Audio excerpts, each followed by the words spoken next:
ஒரு அடர்ந்த காட்டில் எல்லா மிருகங்களுக்கும் அரசனாக ஒரு சிங்கம் இருந்தது. ஒரு நாள் அந்த சிங்கம் காட்டில் இருக்கும் எல்லா மிருகங்களையும் ஒன்றாக கூப்பிட்டு, என் உடம்பின் வாசனை எப்படி இருக்குன்னு சொல்லுங்க என்று பெருமையோடு கேட்டது. முதலில் ஒரு குரங்கை கூப்பிட்டு முகர்ந்து பார்க்கச் சொன்னது. குரங்கு சிங்கத்துக்கு அருகில் வந்து முகர்ந்து பார்த்து, மன்னிக்கணும் தலைவா, வாசனை நல்லா இல்லை, கொஞ்சம் மோசமாதான் இருக்கு என்று உண்மையை கூறியது. இதை கேட்ட சிங்கம் கோபமடைந்து, என் உடம்பை பற்றி இப்படிச் சொல்வாயா என்று கர்ஜித்து குரங்கை ஓங்கி ஒரு அறை விட்டது. அடுத்து ஒரு கரடியை கூப்பிட்டது. கரடி சிங்கத்தை முகர்ந்து பார்த்து, ஆஹா, ரோஜாப்பூ மாதிரி வாசனை வருது என்று பொய்யாகச் சொன்னது. ஆனால் சிங்கம் அதை நம்பாமல், பொய் பேசுறியா என்று கோபத்துடன் கரடியையும் ஒரு அறை விட்டது. பின்னர் சிங்கம், நீதான் சரியாகச் சொல்லுவை என்று ஒரு நரியை கூப்பிட்டது.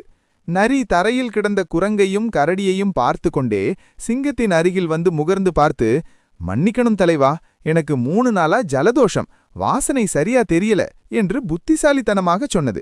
இதை கேட்ட சிங்கம் எதுவும் சொல்ல முடியாமல் மௌனமானது. நரி தன் தந்திரத்தால் சிரித்துக்கொண்டே அங்கிருந்து தப்பிச் சென்றது. சில இக்கட்டான சூழ்நிலைகளில் புத்திசாலித்தனமாக சிந்தித்து செயல்படத் தெரிந்தால் நரியைப் போல நாமும் பிரச்சனைகளிலிருந்து தப்பிக்க முடியும்.